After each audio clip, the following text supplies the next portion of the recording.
Wolfpack, we are back. I apologize for those technical difficulties. Had a little bit of an issue with the menu not loading the correct way and not working, but we are back live for preseason market check number 2, week 2 of the action. We are going to discuss some huge stuff from Josh Gordon's return, which is right at the top as you can see, to all the sleepers, risers, fallers, everything you need to know, because anyone that says the preseason doesn't matter is completely full of absolute shit. So make sure you tune in live. You can collect so much data from snaps and usage to the way new schemes are looking and everything in between. There is so much value to be gained from tracking the preseason and staying on top of stuff. And we're going to be here live with everything you need to know. So settle on in. We're going to go through all these names and get you caught up now. We're going to start, though, right at the top. Some of the biggest news to hit the Rotosphere this entire summer. Josh Gordon has been reinstated. This is enormous news because, one, he's a complete freak himself, but two, he finds himself in an amazing opportunity with the Patriots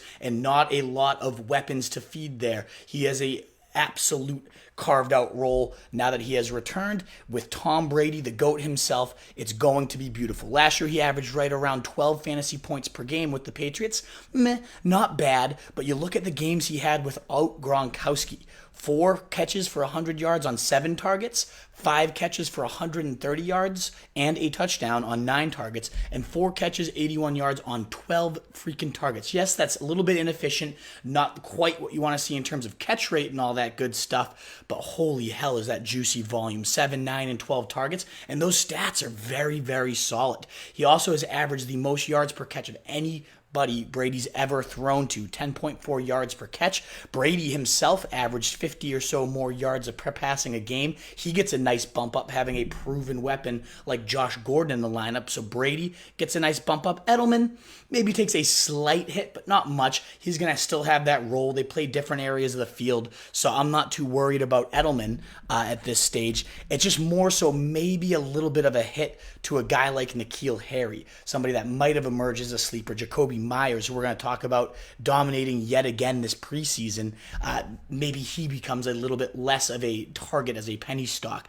But overall, great news for Josh Gordon. He ends up sliding right around wide receiver 24 or so for me, right near that Robbie Anderson, Mike Williams tier. Definitely willing to take him around round 6. If you can get him as your 3rd wide receiver, there's so much upside that comes with that price. So really enthused about Josh Gordon coming back to the Patriots. Let me know your thoughts. Would you ever touch him again? The risk is real. I get it. What if he just smokes again and disappears on us? What if he, is he in football shape? All these things that we have to find out. But I believe that it's going to be the right thing. If he's coming back, it's going to be a great situation for him. Really, really excited about Josh Gordon. Next on the list, we have Andrew Luck. He has been the subject to so much, so much uncertainty around the calf, the ankle. What is it? Is it an Achilles? Is it a bone? Nobody knows what's going on with his health, but there's now, quote unquote, at least some type of a timeline, and that's guarded optimism that Andrew Luck will be able to play for week 1. Now, obviously, that's not a lock. It's not a certainty that he's going to be there for week 1, but still, the chances are there, which makes you much more confident as a fantasy owner to take that plunge. Because if he is out there, the upside with Andrew Luck's as high as any quarterback. I mean, he crushed it with 35 touchdowns last year and really seemed to hit his stretch around the mid-season where he was going for 270 and or 3 scores in pretty much every single game. Then you add a speedster like Paris Campbell. You add a red zone threat like Devin Funchess. He could absolutely light it up. Andrew Luck was my number 2 quarterback until all these injury concerns came to be. But at this point, he's falling a bit. He's now down to QB6 in most rankings. I got him last night in my first draft of the year in round 10 or so. And if he's going to be playing week 1, if he's ready to go and this ends up being much ado about nothing, you're getting yourself an insane steal. So that's the type of pick. A quarterback, I'm all about waiting. I'm not going to say reach on Andrew Luck because it's still not a certainty that he's going to be there. But apparently he took part in the pregame warmups, looked good and everything of that nature. So there is a good chance he is going to be ready to go and whatnot. So I just got a quick question from a viewer, so I'm pulling that one in. Alrighty. So we got the mailbag updated. Keep tweeting in your questions. Keep messaging in how I can help you. I appreciate the interaction. And feel free to message in too here live so that way I can answer your questions as we go, Wolfpack. So again, where do you take Andrew Luck? Let me know your thoughts as we go through this broadcast. Next up is Myles Sanders. I absolutely love what came out of the preseason for Myles Sanders. He starts the game. That's a huge note. Taking over for Jordan Howard as the starter already, that's huge. And he did nothing but impress in his time with the Eagles as the starter. 31 yards on 5 rushes, including a nice explosive jaunt for 12 yards, 16 yards the next drive. He looked great. He picked up blitzes well. He showed everything that makes you believe he could be a true 3-down back.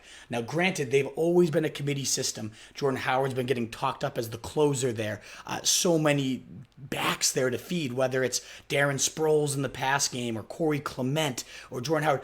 But if anyone's going to supersede all those guys and force a just true workhorse, it's Myles Sanders. They haven't put draft capital in a guy like this since LaShawn McCoy, and we all know how LaShawn McCoy's career went when he was with the team. They haven't talked up a guy this much, Howie Roseman and Frank Reich, because they've never had a talent like this. So is it so much that Doug Peterson is definitely committee obsessed, or is it just that he never had the guy to make his true workhorse? Maybe it's going to be Myles Sanders. He flashed everything we'd want to see in this game. All the beat writers now saying we don't see a situation where Myles Sanders doesn't enter the season as the number one back on this team. So you got the top line right by Pro Football Focus. This offense could be unstoppable with Carson Wentz returning, with Deshaun Jackson stretching the field with so many weapons all over the place. If this guy does become, let's say, a 60% or so share, that's going to be unstoppable. So I really, really like Myles Sanders. I thought I showed everything that you need to. I like the fact that he's ascending to the starting role and really thriving. He's right up to about 70 or so. He's a guy you can't draft and know as your RB2 and that you're relying on and you're starting on. Even Peyton Barber might have more initial value, but I would much rather have a Myles Sanders, especially if I can get him as like an RB4, stash him on my bench, because by the season stretch run, if he really separates from everybody, he's going to be a potential season runner. So I absolutely love Myles Sanders. If you have any thoughts on him, of course, comment them on in.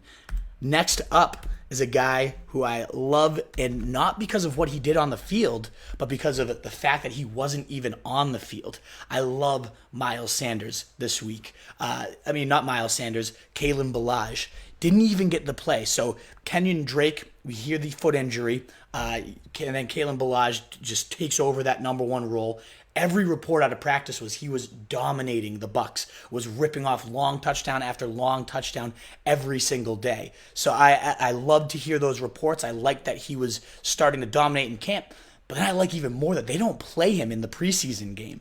That tells you they really have some good designs, and they really have Kalen Ballage as a potential centerpiece for this offense. We don't know how long Drake's going to be out, and he's done nothing but thrive in his absence. Yeah, it's the Miami offense. Yeah, their offensive line is one of the worst in the league, but anybody as a starter that you can get in round 9 or 10, I absolutely love. So this guy can rip explosive plays. He's a big back, one of those size speed nightmares. I don't know how his vision is. He didn't really impress me that much in his starting action, but overall, I think there's a ton of upside for when you can get him right around. I get him right around pick 100 or so. His ADP is even 20 or 30 less than that. So big fan of Ballage. It looks like Chris Jason with the puke emoji there is not quite the fan that I am.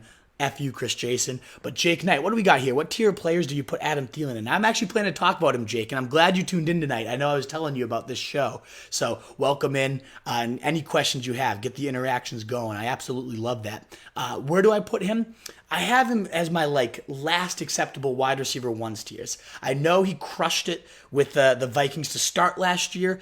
He also had John DeFilippo calling the plays there, and it was the second most pass-happy attack in the league during that span. And DeFilippo's always really crafted tons of volume for his slot weapons. Once he left, Thielen only got 4 targets a game, 12 targets over that 3-game stretch with Kevin Stefanski, who's now their offensive coordinator. I was worried about that. You have to be. Going to definitely be a run-heavy or attack Gary Kubiak's teams have always ranked in the top 5. But ultimately, he's been just flashing so much in the preseason, those 34-yard breadbasket catches where it's all about timing with your quarterback. It looks like the volume's still going to be there. 4 targets in his last preseason game. I have started to bump him back up. I don't know who wins there, Diggs or him, but I think both of those guys are just the clear cut, only two real receiving weapons there.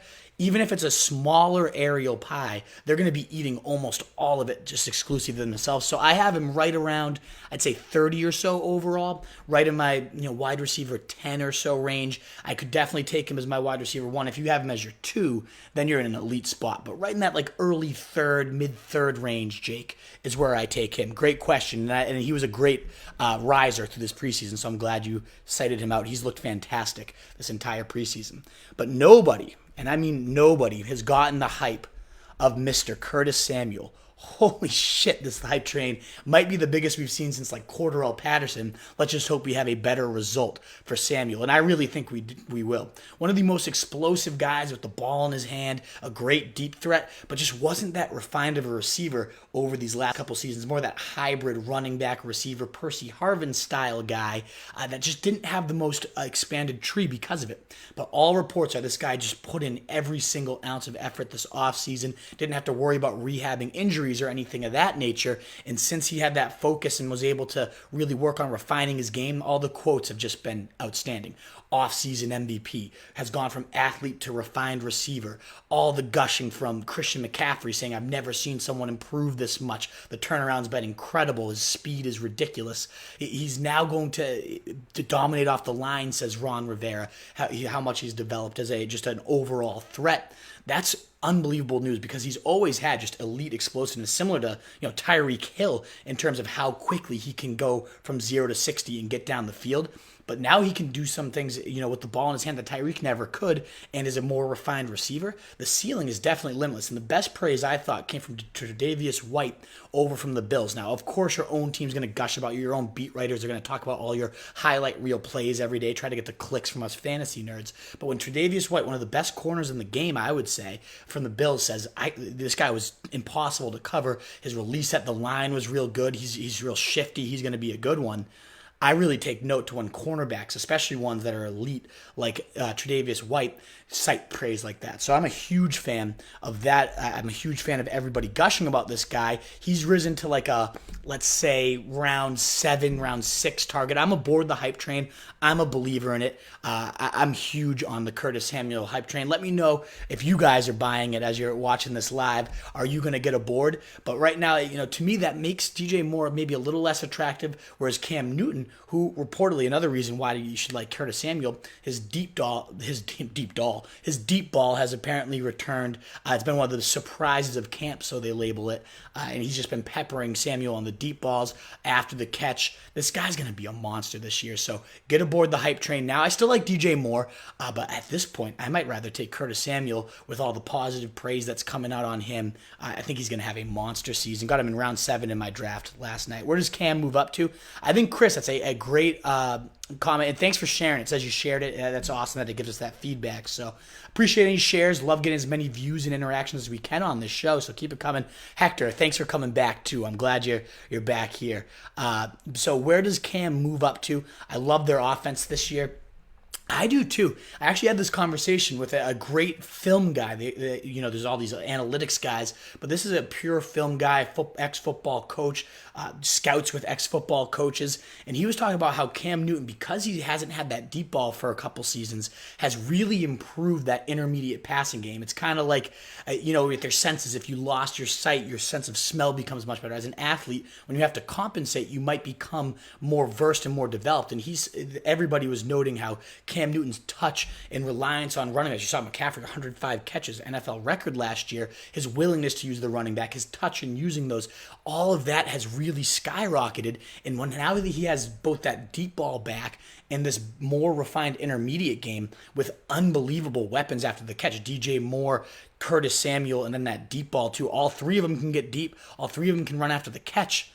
This offense could be unstoppable. I mean, he has better weapons than what he had during his MVP season. Who's to say that he doesn't return to those levels, maybe a little bit more rushing with teams keying in on McCaffrey as well in the red zone?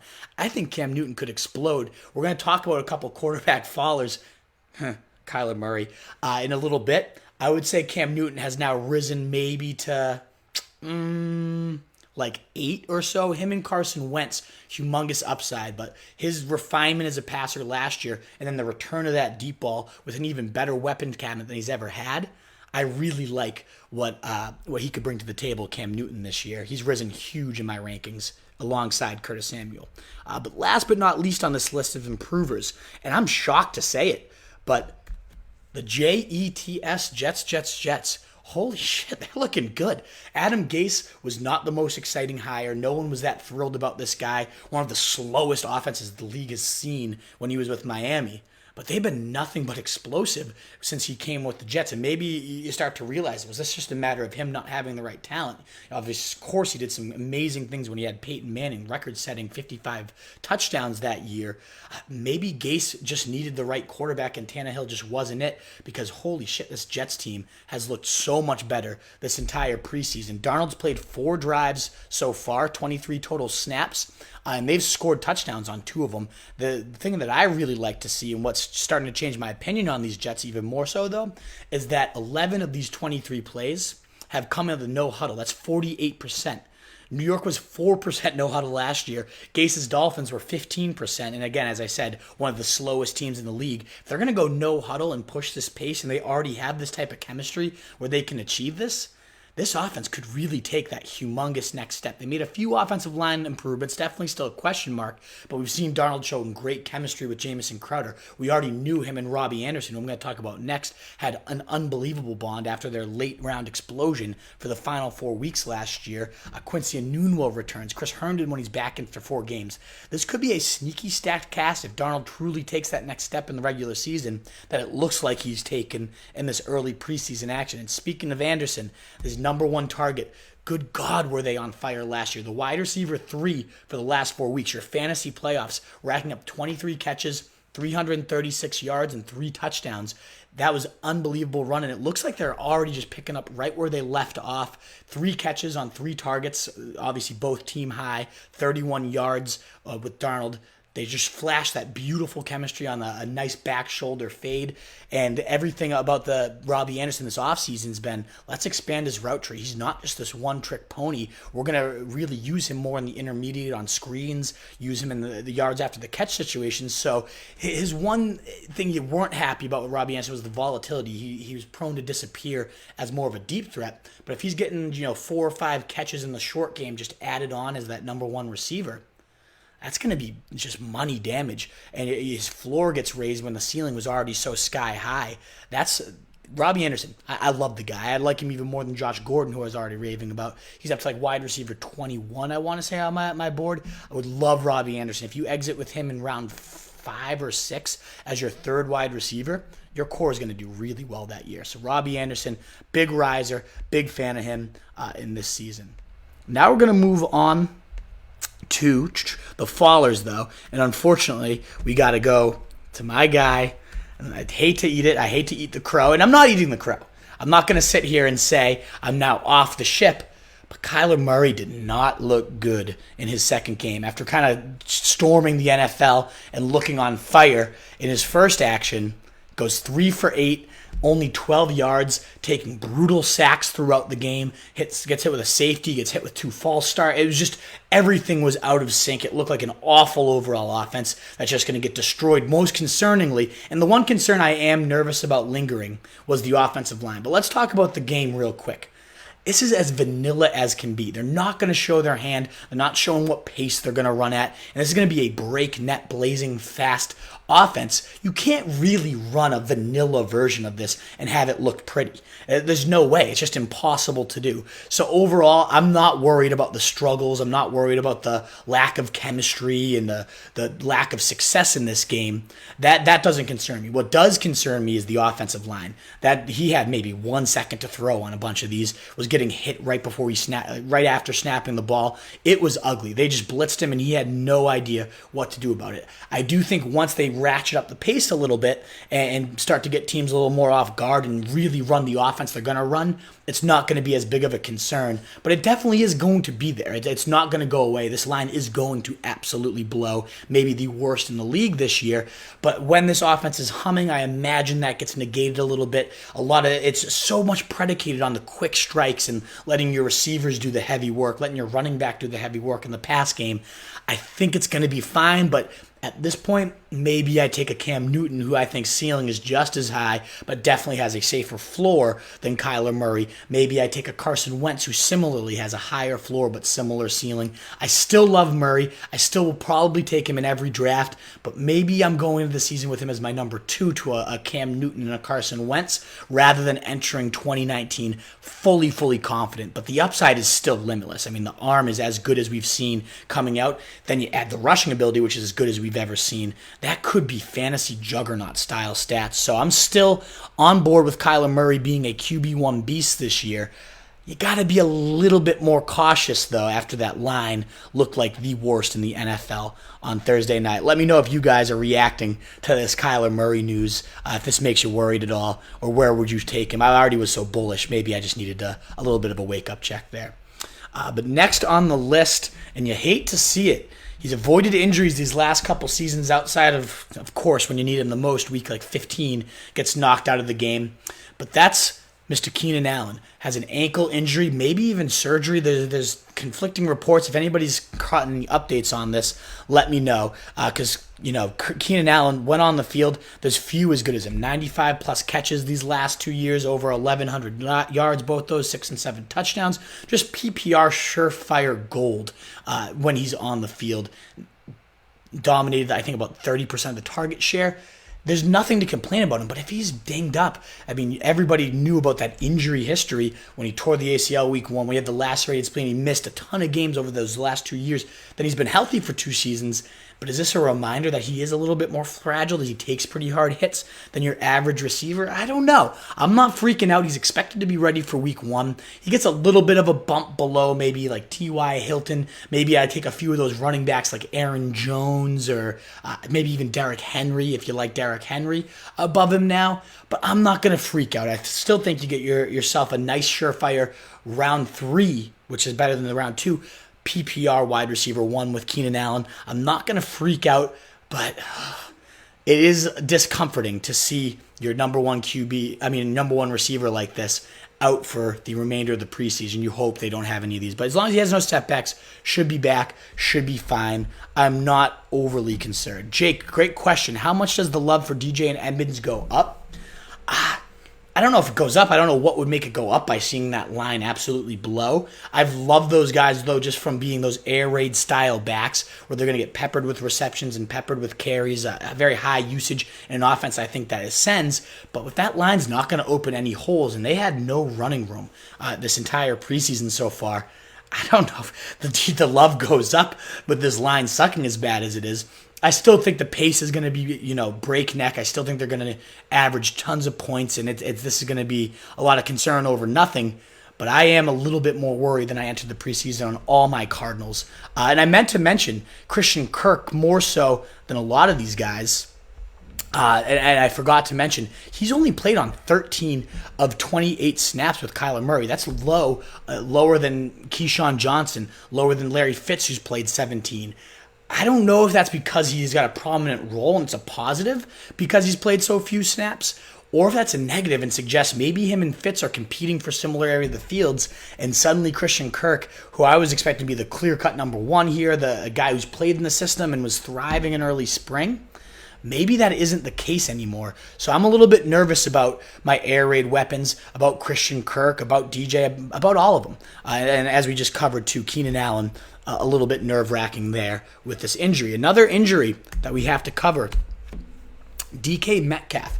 Now, so many people love to be down on this guy. He's not a route runner. He's got such a limited tree, and I'm not going to dispute any of this. He really can run a go, a post, and that's about it. There's no real shiftiness to this guy right now. But what do you need to do when you're in a Russell Wilson-led offense, a Seahawks offense, that's all about pound it, pound it, pound it, deep shot, pound it, pound it, pound it, deep shot? He's going to run that stuff to perfection. But you can't run it if you're off the field. And right now, DK Metcalf is dealing with a knee surgery. Pete Carroll, Mr. Sunshine, loves to blow all his players all the time, has already said he's going to be good for week 1. I don't know that I can ever buy what comes out of that man's mouth because it's always just his own players' meat. And you got to be a little bit nervous about DK. He's still one of my favorite late-round stabs because he's a physical freak that was in line already to be that number 2 receiver. He has been dominating in practice. Everyone's been more impressed with his route running. He's been winning those one-on-one balls as we expect him to. What are we talking about? 6'4", 4'3", 40, ridiculous, like 40-inch vertical. People just aren't built this guy. It is a cheat code type of human being that is perfect for what they want to do on offense. He's going to have plenty of blowups, especially if you're doing best ball. This guy's going to still have multiple 2-touchdown games. It's just, when's it going to start? Does he going to have that time now? Missing the time to build chemistry. How far does he fall on the depth chart now? Maybe more of a mid-season guy, whereas he had the upside right from the start as the clear number 2. Maybe he becomes more of a mid-season guy. You got to maybe drop him down a little bit. And it was another Seahawk falling quite a bit on the big board this weekend, and that is Rashad Penny. He runs for 6 carries, -2 yards, doesn't look good at all through those 6 carries. But what's more concerning is these reports. Chris Carson, it used to be a 1A, 1B situation. It was more of a split backfield, but now it's becoming Chris Carson getting at least 2/3 of what the reports are. Penny gets the rest, the clear number 2. No longer a 1B, but the clear number 2 after Carson has just continued to run circles, just like he did last year, continues to run circles around Rashad Penny in practice, and they're saying Carson has the best hands on the team. He's going to be the one most likely to inherit those receiving work downs from Mike Davis, a team-high 42 targets last year, probably going to Chris Carson instead of Rashad Penny. And he just continues to show nothing on the field when he gets his opportunities, whereas Carson continues to play well. You look at the preseason snap usage. Russell Wilson's in for 17 of them. Chris Carson gets 12. That's 71% of the snaps as compared to just 29% or 5 snaps for Rashad Penny there. And, of course, Carson, 5 carries, 25 yards, his usual bulldozing self, just looked a lot better throughout the entire time. I know, Ronald Jones-esque carries right there. Chris Jason, just terrible overall. So, I don't know. Not feeling as great about Rashad Penny. Now, this offense is such a ground-centric, we call it the ground pie. It's an enormous ground pie. 33.8 attempts last year, over 160 rushing yards. That ranked second and then also first in the league in terms of rushing yardage over the full season. That's a lot to eat, and a mouth has been removed in Mike Davis, so I still think Penny has some upside. Plus, Carson does have a sketchy injury history. If he goes down, you're looking at a true, genuine RB1 in Rashad Penny. There's still first-round talent there, but he's just not showing it yet. So I don't feel quite as excited about drafting him in round 8 or so as I used to. Maybe that's where I start to look at, cue up the penny stocks, folks. And unfortunately, the player menu did not work, so we're now moving into just my beautiful face for the rest of the show. Sorry, folks. But we're going still with a menu here, and that's Tony Pollard right here at the top. Holy hell, this guy. I've been taking him in best ball leagues, the entire offseason, getting him in the last round, loving life. One, just because I like the fact that he might be a starter if Zeke's out. He offers that James Conner style behind a top 5 line. But now that he's actually showing, good God, this guy's good. You're seeing his price start to skyrocket. No longer will he be available in last round. No longer is he going to be even around in like round 9 or 10. He's going to really start to shoot up draft boards, which is unfortunate because he was one of the best values. And I still think in round 10, especially with Zeke's status up in the air, this guy is going to be a great value for people. Jerry Jones, idiot he is, makes a joke. Zeke, who after Tony Pollard rumbles, starts the game. Nobody else comes in for the drive with Dak Prescott, and he gets 7 touches on a monstrous, 99-yard drive. He was the engine. Gets 5 carries for 42 yards, also catches 2 balls, gets a 14-yard gainer. He looked great, and then his 14-yard touchdown run just zips up there. A lot of people question, could this guy be a workhorse after Darrell Henderson was the horse their entire college career? He showed on that drive, I can do all 3 downs, and I can thrive in this volume with this offense, with this line. Even if he's not great himself, everything around him is great. It's kind of like Connor. I mean, I don't think Connor's all that special. He's a good hard-nosed runner, but everything around the top 5 line, the great explosive offense is there. This offense might not be quite as good as the Steelers, but overall, he's going to look at, if Zeke doesn't show up, and again, tension's now higher after Jerry Jones makes a great joke, good one, Jerry, about Zeke. They're saying it hurt Zeke's feelings. Poor little Zeke's feelings are hurt. Regardless, if he doesn't show, Tony Pollard, unbelievable upside for a round 9 or 10 pick. We actually have an interview coming out Wednesday with Elliot Christ before the game. Said, Tony Pollard, your late round version of James Conner, Alvin Kamara, that penny stock that blows up. He's a great expert of the quant edge, and this game just probably skyrocketed his price even more. So keep your eyes peeled for Tony Pollard this season. I think he could do a lot here. What's the love like for Cooper Kupp? Jake Knight, you've got some random questions, random players on the mind. Is this like guys on your team that you're hoping to learn more about, or what? I like Cooper Kupp quite a bit. I actually ended up drafting him in the 5th round last night in my hometown league. Every report is that he's fully healthy. He's practicing in full. You got to be a little nervous that maybe he starts slow as he gets used to a brace or gets used to the game contact, but he took hits, he bounced right back up, and he's feeling good. I like Cooper Kupp. I mean, what's not to love about this guy? The wide receiver 15 in points per game before going down. You can get him for a wide receiver 25, wide receiver 30 price in round 5. If you can get him as your wide receiver 3, I really like. I'd rather have a Robbie Anderson. I don't know. Maybe not Robbie Anderson. I like Cooper Kupp. I want a piece of that Rams attack. And he's the slot guy, which Jared Goff has always peppered quite well. So I like Cooper Kupp a lot, Jake. Good question. Ask away, man. That's what I say. Got to be open to everyone. So ask away. Are you open, though, Jake, to Josh Allen? Next guy on this list. And our guy CJ wrote a nice write-up on him. Looked really accurate. You knew with Josh Allen, who was, I always love to throw the stat out, the number 2 scoring quarterback in fantasy when he came back from injury in Week 11. Only Deshaun Watson had more points down the stretch run. So yes, Josh Allen outscored Pat Mahomes last year. They go and add a ton of weapons to his arsenal. But what you loved about him already was the rushing. I mean, Scott Barrett's 96 stats article has insane rushing stats about Josh Allen. He crushed it as a rusher. So you have those leg points, the Konami code, what people like to call it. It's a great edge for your running quarterback. It's great. But if this guy can develop his passing game, that's going to make him an unbelievable value in fantasy. In this game, he showed some nice touch, some great accuracy. He went 9 for 12, 102 yards, just dropping dimes all over the field. So if he really refines that passing game and maintains, probably won't maintain that rushing upside he had last year. It was a historic kind of pace he was going on.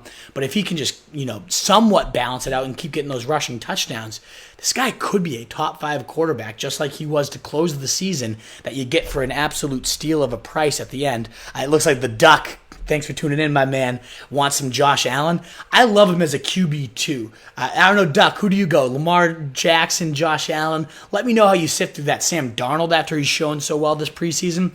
That's just another feather in the cap, though, of why you have to wait on quarterback. There's no reason you should ever take a guy before round 8.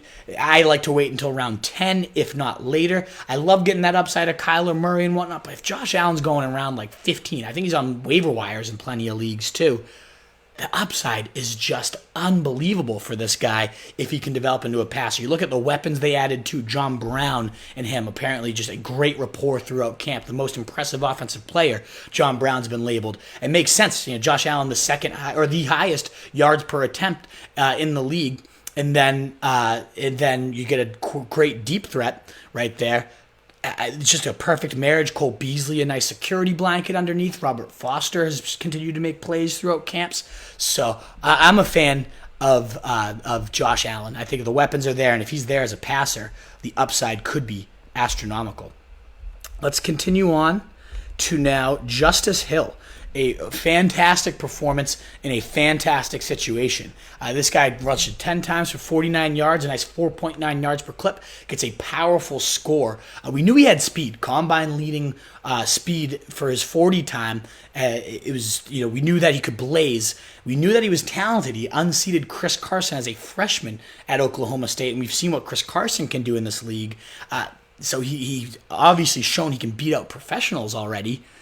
and now he's starting to show his game. His receiving game wasn't showed. He doesn't get targeted at all, but he showed that he could really carve out a role here. It's going to be one of the run heaviest attacks. Greg Roman has consistently ranked top 5 in rushing attempts.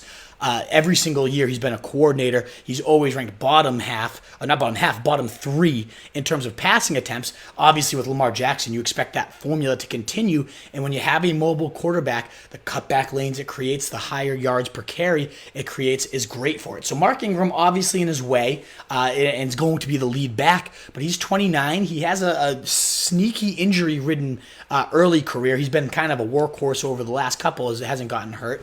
But he's 29, approaching that dreaded cliff, could get knocked out. And if Justice Hill takes the reins of the run-heaviest offense in the league and gets a chance to really flash that explosive talent, you're looking at a potential season winner. So a guy that goes after round 10, I really like what Justice Hill can bring to the table. And I have a question for Doc, for CJ, for Jake, for everybody tuning in here.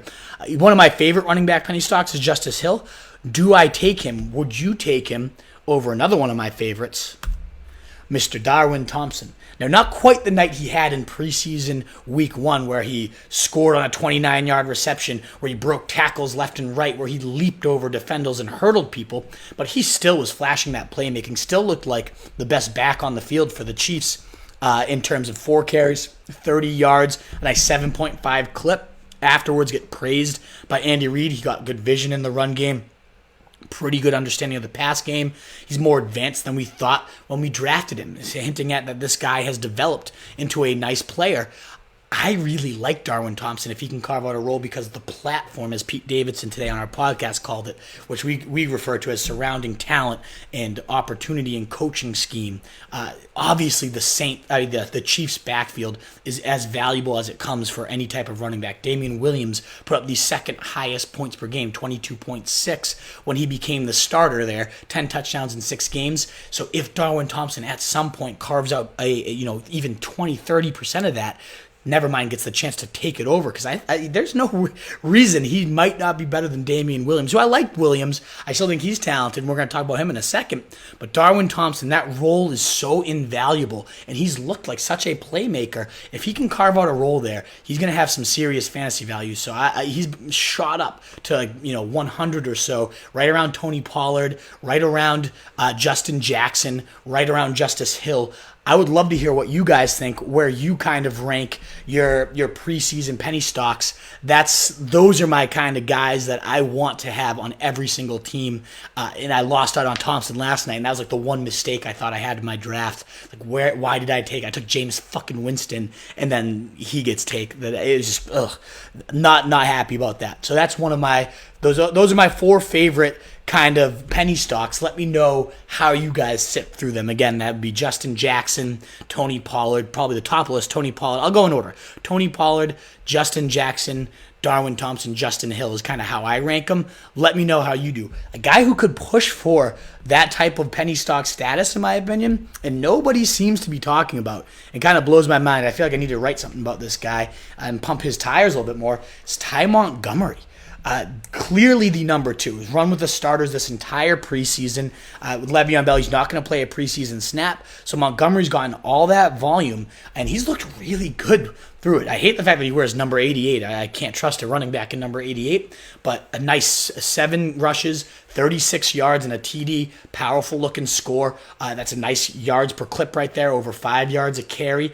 Didn't get any targets in the passing game, but we know Gase has loved to throw to running backs previously, whether it was with Denver, whether it was Forte with Chicago.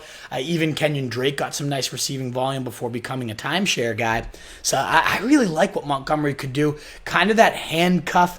Does he have benefits now, though? So he's the clear handcuff to Bell, who does have a risky injury history, who is coming off a year off, who knows if he's just ready, if he's going to get a tear or pull or something early. Not without the realm of possibility. And if he does, I really think Ty Montgomery would be the true clear-cut workhorse. And they're talking about having him in a nice standalone role that in practice there's tons of sets where they've had Le'Veon Bell and Ty Montgomery on the field at the same time together. They motion him out and put him in the slot. They move him into the backfield. They have 2 backfield sets. So if he kind of already has this hybrid standalone role, maybe he has a little value there. And I don't like that for Le'Veon Bell. It's a reason why I'm pretty low on Le'Veon Bell this year. plus you get the handcuff with benefits style upside. I think Ty Montgomery, a lot of people are sleeping on this, folks, and especially in a deep best ball draft. You can find him in around 18, 19, 20. There's a lot of upside. There's a lot to like there. We're looking at the comments here. Give me some Josh Allen, Darnold, Allen, LJ for me. So you like Darnold the most. And I love Robbie too. I don't know if you tuned in for that, Matt, but I was already raving and sucking off Robbie quite hard earlier. I'm a big fan of what he could become. He could eclipse. Oh, yeah, Justin, I definitely should eclipse Kenneth Dixon. No doubt about that. And Jake Knight showing some love for Darwin. I love him. I love that you love him. Absolutely. We both great minds thinking alike right there, my dude. So happy you tune in. Jake, can you bring up an interesting name here? Brian Hill. If he takes that number 2 role, it's just like Ty Montgomery here. It wasn't the expected number 2 entering the offseason, but all signs have pointed to Ty Montgomery being that. Maybe that's the case for Brian Hill, who's looked pretty decent so far this preseason. Definitely the most powerful guy. Could easily take that goal line role too.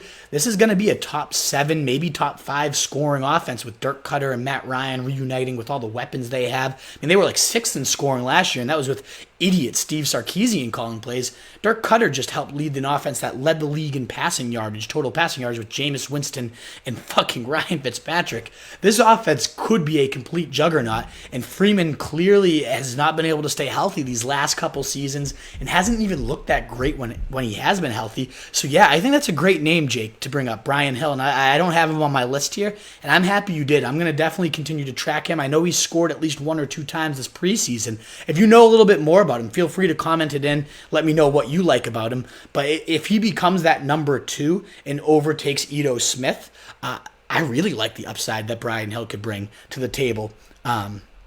So yeah, thanks for bringing that one up, man. I think that's a great name that we really haven't talked about much here. Alrighty, we're here for the stretch run now. Last few penny stocks to have on your radar. Oh shit, did I not get the right menu in here? Doesn't look like I did. Sorry about that, folks. I have last week's menu with like Preston Williams and stuff in here. We have some Patriots to discuss here, though. So I'm going to have to turn off the menu, sadly. For this one, image slideshow will be removed. And now it really is just me. So still getting used to these broadcasts. I appreciate you tuning in and dealing with some of these technical difficulties as we go. But I'm going to run down the list here, no menu, and tell you who some of these other guys are. The first one, though, old man that I didn't expect to have on this list, and that's Adrian Peterson.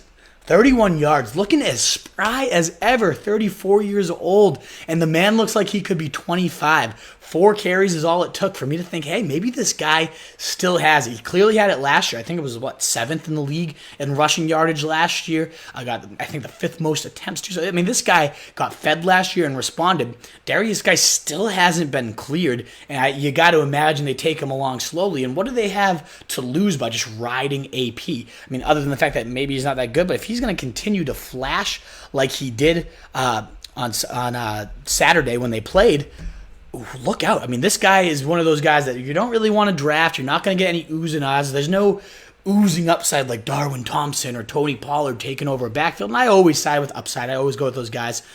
But oftentimes you end up getting left with a bench where you just don't have any value that you know you can rely on. And I think Adrian Peterson, early on in the year at least, is going to be a good source of 12 to 15 carries. I think he's going to stay involved at the stripe because he's always been a goal line back that can finish and pound it in there.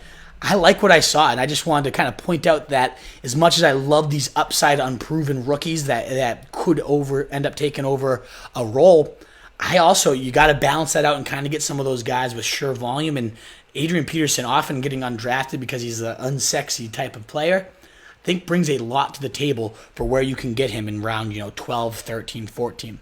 Alrighty. After him, now come my Patriots. Jacoby Myers, yet again, the darling of the preseason. Tom Brady's target leader in practice so far. Jeff Howe did all the stats. He led the team with 24 targets. He caught 20 of them. I mean, insane catch rate. The guy's been balling out. Last week we talked about him on here because he scored 2 touchdowns and was just separating from D-backs with ease. And he goes and does it again. 82 yards, team high. 6 targets, team high. 6 catches, a team high. was a beast yet again. They move him all over. He's showing that understanding of the game. Belichick raved about. This is a ex-quarterback. He really sees the field better than your average rookie receiver. You're better than most receivers in general. And that's the one thing that gets in the way of a guy like N'Keal Harry or other talented, more physically gifted receivers. Just haven't been able to pick up the scheme and haven't been able to know the coverages and know what option routes and all this. It's a very complex system, Josh McDaniels. And Myers clearly has it on lock. So a second week performing, obviously, when you got Josh Gordon returning, that's going to put a dent on his potential, target share and potential slice of aerial pie here. But you got Edelman as a sure thing. You got Josh Gordon. I can't call him a sure thing. Who knows how long he's going to last if he makes it through the season. I already raved about his upside. He could be a monster in this offense for a full year. But who says he stays clean? Who says he is that clear-cut number 2? James White will be obviously involved. But after that, this is going to still be a Tom Brady offense, still plenty up to grabs. I really could see Myers taking that number 3 or 4 gig, and on Tom Brady's target totem pole, that's worth some value. And again, of course, with the questionable history of Josh Gordon and that sketchy injury history that seems to be popping up with Julian Edelman, Myers would man that slot, and he would dominate if Edelman ever got hurt. So definitely some stash appeal there with Jakobi Meyers. After him, Damien Harris comes in and looks like a beast. 14 carries. I don't love that he was used so extensively because it suggests maybe his role isn't that high. There's reports that Sony Michel and the gap between Sony and Damien Harris is much bigger than originally entering camp. But maybe Damien Harris did some damage to close that gap. 14 rushes, 80 yards, nice usage, nice yards per clip. Also catches all 4 of his targets. That was the report on him. He was a great receiver, kind of a better hybrid model for what Belichick and McDaniels like to do than even Sony himself. There's reports that he might be a goal line hammer coming out. That's what WEI's Ryan Hannibal told us on when he came and joined our podcast after the draft. Thought Damien Harris might take that goal line role, and he showed everything you'd want to see in this game right there. Rushing, receiving, unpredictability, and Sony with that sketchy injury history. I think Damien Harris is a tweak or pull away from maybe getting a stranglehold on that back. And we've seen LeGarrette Blount fall in the end zone for 18 touchdowns. We've seen Sony over the playoffs score 2 touchdowns a game because this offense just moves it so efficiently. And as Brady's gotten older, it's become more and more run heavy. I wouldn't be shocked to see a backfield-centric offense with Harris having a standalone role, especially if he gets the goal line carries. But then you factor in Sony's injury history. I really think Damien Harris makes an unbelievable stash at the end of drafts. And the last guy on my list, again, apologize, the menu has escaped us. And you guys toss out any names you want an analysis on, toss out any other sleepers that you think might have emerged. And I'm going to go over some snap totals, people that didn't put up yardage, but snaps that are also really important, in my opinion, after the sleeper. But Deon Cain, a guy that got hyped relentlessly last spring, last fall, but then he unfortunately got injured right before the start of the season, wasn't able to play. Apparently has been rehabbing very well, back to full strength by all reports. Another impressive spring. And then we go see it translate. 7 of 9 targets, 80 yards in their second preseason game. Ran with the first team, Jacoby Brissett-led group. Played with the second group too, but he was in there. And Paris Campbell's still hurt. He hasn't been practicing. Funchess is a solid big body, but he's not someone that can't be leaped if Cain's playing that well. And when Andrew Luck is right, this offense could throw for 45 to 5,000 yards. Deon Cain could carve himself out a meaningful role here. So a guy, again, the team clearly is loved. They've praised him, and he started to show why with that team-high 9 targets and 80 yards on 7 catches this week. I really liked it. Some last other intriguing snap counts that I really want you guys to take hold. But let me cover some of this that you guys have. AP, I've been so on his price. So Jake Knight, we're agreeing here. How much does Josh Gordon hold Jacoby? As I said, it definitely takes a little bit of a toll, Matt. So we're thinking about the right mindset there. So bold take. I prefer Damien Harris outright over Sony Michel. Well, Duck, I have to fire you on the spot there. We know Sony's going to crush it for as long as he lasts, but you definitely have to have that Damien Harris handcuff. Come on now. Got any tight end love for us, says Jake. This week there wasn't any real tight end standout that I can think of off the top of my head. I really like Chris Herndon. I know he has that 4-game suspension, but he's been in on all 23 snaps of the first-team offense alongside only Robbie Anderson and Quincy Enunwa to get all the snaps. Crowder's had 21 as well, so he's been almost a every down fixture. They've ran a ton of that 11 personnel, that 3 wide receiver sets, which Miami didn't really run last year. So I love that I'm seeing a new Jets offense. I love the control I'm seeing out of Darnold. And I really think Chris Herndon, probably going to go undrafted in a lot of leagues to that 4-game suspension, but he has a meaningful role, and he's a great athlete, and he's a fantastic blocker, so he's kind of that every down player. After week 4, I'm telling you, that guy could really explode. So that's one of the guys I am most impressed with. On the flip side, where the hell's Mark Andrews been? He's been like a 20% snap player. Maybe that's because they have a bigger role prep for this guy, but after all these gushing praise reports, the most impressive offensive player, no one took quite the leap of Mark Andrews. He's dominating players and flexing in their faces and has the biggest dick on the team. Nobody has seen Mark Andrews. So what are we doing here? I mean, Duck, you wrote a piece on him, and I loved him too. I was with you. Where is he? I don't know what's going on with him. So I'm not ready to just abandon ship, but Nick Boyle, the blocking tight end, has got all the snaps. Hayden Hurst and Mark Andrews have been more of a rotation. That's gotta, when you're not an every down player in a very low volume pass attack, this guy that I thought had a ton of appeal, I'm not loving so much. But one tight end, I'm going to give you a stat on, Jake. Not so much a sleeper, but a guy that a lot of people are aware of. That's Vance McDonald. So this was part of the snap count part I wanted to get into. Steelers' first-team offense goes in for 14 plays, and these are the snap counts. James Conner, 14. First of all, love to see that. I mean, the workhorse role confirmed. The fact that guy falls to round 2 when a Steelers running back hasn't finished below the RB6 for 6 straight years blows my mind. I mean, James Conner is going to be that every down back. I get Jalen Samuels scored a touchdown, looked impressive, is impressive, but I'm not buying all this committee talk. They've never really done that. It's not the Steelers' way. So one, he's in for all 14. I love to see that. The only other player to play all 14 first-team snaps, though, was Vance McDonald. This guy becomes an every down player now that Jesse James is gone.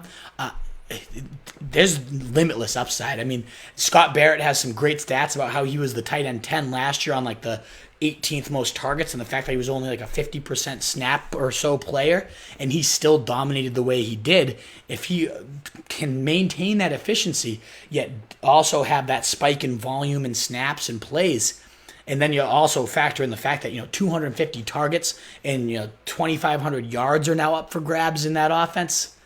The ceiling is truly limitless with Vance McDonald. Is Dante Moncrief the clear number 2? Is it James Washington, who's done great this preseason? Or is it Vance McDance? I really like him. I think his upside, Jake, if you want a tight end love, for a guy that falls, there's that kind of the big 3, the Kittles, Ertzes, and obviously Kelsey. And then you got your Hunter Henry, Evan Ingram, Jared Cook style tier. Obviously, O.J. Howard got a little bit above those guys too at 4. And then I feel like Vance McDonald goes to around 8, 9, 10 and gets slided in with like the Hoopers and the Njokus. I think he belongs much closer, if not right alongside the Hunter Henrys, the Evan Ingrams as an every snap player. I'm a huge fan of Vance McDonald. So there's some tight end analysis for you. But more on that Steelers first team offense. JuJu played 13 of 14 snaps. The other big takeaway, Dante Moncrief in for 9 of 14, whereas James Washington only got in for 1. When other guys, Deontay Johnson, Ryan Switzer, Eli Rogers, more slot guys, whereas Moncrief's the outside, those guys played even more snaps than James Washington. So as good as Washington's looked, I think he's like 3rd in preseason receiving yards, at another 78 yards this week after blowing up the week before. As great as he's been, Moncrief is still clearly ahead of this guy. So I've been all in on Moncrief all offseason, and it's starting to show kind of why, and that makes me even more excited that he's playing even with the finger injury, and after he missed some significant time, he's still running as the clear number 2 at this point. That was a big snap takeaway for me, and reinforcing that he's the clear number 2, that James Conner is the clear-cut number 1, and Vance McDonald, holy shit, the upside is limitless. This guy's playing all 14. I also love that, I talked about Pollard, but he played all 13 of Dak's snaps, 0 snaps for any other running backs with the Dak Prescott group. I thought another stat on Justice Hill I should have given you guys earlier, 9 forced missed tackles on his 12 touches this week. Mark Ingram hasn't forced 9 missed tackles in a full game for over 5 years. So that just goes to tell you maybe there's a little bit of talent discrepancy here. Maybe Justice Hill, just as he unseated Carson, maybe he could unseat Mark Ingram there. And one other little bit, a couple more actually. I'll give you Kamara and Latavius Murray. Both been playing actually a decent amount, but the usage has been the flip we'd hope for. Kamara, 21 snaps, 13 for Murray. So we're looking at right now a 65-35 or so type of distribution. That's enormous because Kamara's been hanging right around the 50-55% while Ingram was there, and he still was, the RB4, the RB3, put up the most points per touch of any running back in 2017 and the fourth most points per touch in 2018. So, unbelievably efficient, perfect system. This backfield just puts out the first, second, first most backfield points these last 5 years. So we know they're going to ride their backs in the pass game and the run game. They're just the most invaluable. But if he jumps up now to 65% of that instead of the 55% he was before, that's going to be enough to just catapult him to an elite stratosphere. He was on pace for the most historic fantasy season of all time last year in his 4 games without Ingram, more so than LT's 32 touchdowns. So I've always had Kamara up at number 1 overall, but those of you that are slow to adjusting, that snap count has to start thinking in your mind, and all these tweets about how this is going to be his backfield. It's not going to be the 50-50. I know, Peyton made some comments that it's still a split field and we're not going to veer from what we've always done. But all the beat writers saying otherwise, the snap count so far saying otherwise. And it would make sense because Murray really isn't the talent of Kamara. And so last but not least, I wanted to go over a few things with the Bucs offense snap-wise. Peyton Barber has been in for 13 of the 22 starter snaps, whereas Ronald Jones has been in for 9. So looking like a true full-blown committee there. No one has really separated. Jones didn't do anything, but Barber hasn't really done anything to strengthen his grip either. So looking like a timeshare, and neither one is really standing out yet. O.J. Howard, this is an interesting one on him. He's been in for 21 of 22 snaps. Throughout his early career, he was roughly about 60% of the snaps. That's like 98% of the snaps right now. So you got to love that. We haven't seen any huge splash plays or anything like that, but the fact that he's in as much as he's in is a huge sign that he's going to be an every down player this year, which he should be. He's more physically gifted than maybe anybody in the NFL, never mind tight ends.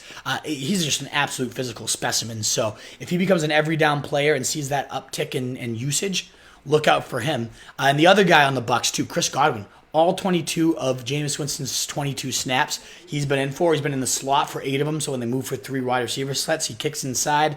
The breakout's coming, folks. I know I was a little slow to get on that train, but I absolutely love Godwin to feast this week.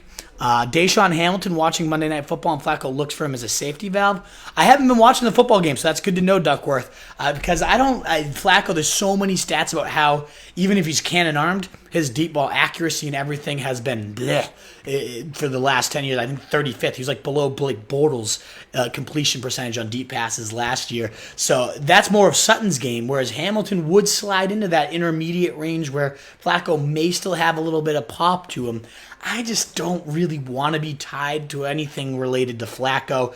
This Broncos offense as a whole doesn't intrigue me much outside of maybe the backfield because I like the zone blocking scheme they're implementing. I don't know. I don't. There's guys that go around Deshaun that I'd rather have. I'd rather have Darwin. I'd rather have Pollard. Any of those running backs we've talked about tonight, I'd rather have. Wide receiver-wise, I'd rather have Keyshawn Johnson and get a piece of that air raid. If James Washington's still falling for the Steelers. There's just guys that intrigue me more than Deshaun Hamilton. It's just not an offense I really want much of, unfortunately. All the reports that Andrews has been, you're responding to me. I appreciate that.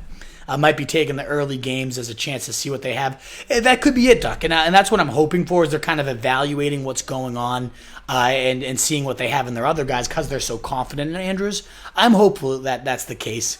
And he's still definitely a tight end, too, I look for. Coleman ran for 12 on the first play of the game. Nice. So I got to go watch this game because I love watching the 49ers, and I love Coleman, Jake. I think the fact that he might be that clear-cut number 1 with McKinnon now removed or Rita, the clear number 2. I love both of those guys because you obviously at this point know I love the Kyle Shanahan zone blocking scheme. I just didn't love that it was going to be split between 3 and we never know which one's going to get it and blah, blah, blah, blah, blah, blah.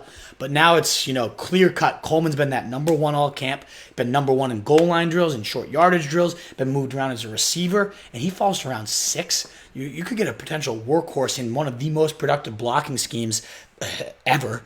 and round 6, a talented guy nonetheless, and then you just get Breida in round 11 and 12 and just lock up that backfield. Obviously, we don't know yet what McKinnon's status is, but my gut's saying IR. That's what a lot of beat writers expect. That's going to be 8 weeks without him. There's no way if Coleman's rolling like I think he would roll that they're going to go back. If it ain't broke, don't fix it. That's kind of what the Nick Chubb argument, right? Like if Hunt, what's he going to do when they come back? If it ain't broke, don't fix it. Chubb could be that every down horse the entire season. He'd be worth the 5th overall pick if that's the case, 4th overall pick maybe even. Yeah, I love Coleman. I think that's a great guy to call out, and I'm glad you did. Jimmy G looks terrible like Schaub. All the reports are he's been throwing pick after pick after pick. Belichick always playing chess while the others play checkers, even though he didn't want to get rid of Garoppolo. Alrighty, guys. The one other stat, if you have any questions, please get them in. A couple other snap counts, though, I wanted to just tell you about. The Seattle wide receivers, right? The question, who's going to ascend and take the target share without Baldwin? Everybody knows Lockett is going to be that number one. The stats I've been able to rip off about how perfect passer rating with Russell Wilson, most fantasy points per target of all time ever, historic efficiency. There's so many metrics that suggest it. And then, a report I tweeted out that got tons of love on Twitter, so thanks everyone that shared that one, that Tyler Lockett, in 11 years of covering the team, said Brock Heward, I've never seen them make such a concerted effort to get a guy the ball as they are with Tyler Lockett right now. He's a 100-catch candidate. If this guy, he won't maintain that efficiency on 100 catches, but if we do see that volume spike, even if the efficiency takes a hit, this guy is going to win leagues in round 4. And we're already seeing it. 17 of 17 Russell Wilson snaps this week, leads the team in targets with 3, hauls in all 3 of them for 27 yards. Nothing crazy, but you just see a lot of that intermediate usage that we didn't already see. You see a lot of that moving around the formation, that concerted effort to get him the ball is definitely there. No other wide receiver played more than 13 snaps as compared to his 17. I know DK is knocked out, but Lockett is going to have a season, folks, and you can get him in round 4. I love that value so much. Alrighty, guys, that looks like all the questions we have, so I hope you enjoyed this round of the preseason market report. I apologize for some of those technical difficulties early on there, but I appreciate especially Jake and Duck, you guys tuning in and interacting this entire time. Some good comments from you too, CJ. That makes this show all the fun. There's a reason I do it live. It's because I want this interaction. So you guys made it tonight. You made my night by coming in and tuning in. So please, every Monday, right around 7:15, 7:30, depends on how school is that day or whatnot. I'm going to try to get these. We're going to be running them through the regular season, too. We're going to do waiver wires as part of it. So keep tuning in every Monday, right around 7:15. You can find us on Facebook Live. And then, of course, you might be listening here on the podcast. We rip the audio from the live recording and make it into a podcast show to just you kill 2 birds with 1 stone style thing. So if you're listening to the podcast, but you want to be part of the action, Facebook Live, Roto Street Journal is where you can find us. Tune in, interact, get all your questions in so you're ready for draft day. And at 5:30 every day, doing those live mock drafts for people. So if you want one done for you, tune on in, 5:30, Monday through Thursday. We'll get you a draft done, and we'll get you ready for the season. Alrighty, folks, I'm the Wolf, and until next time, I'm out.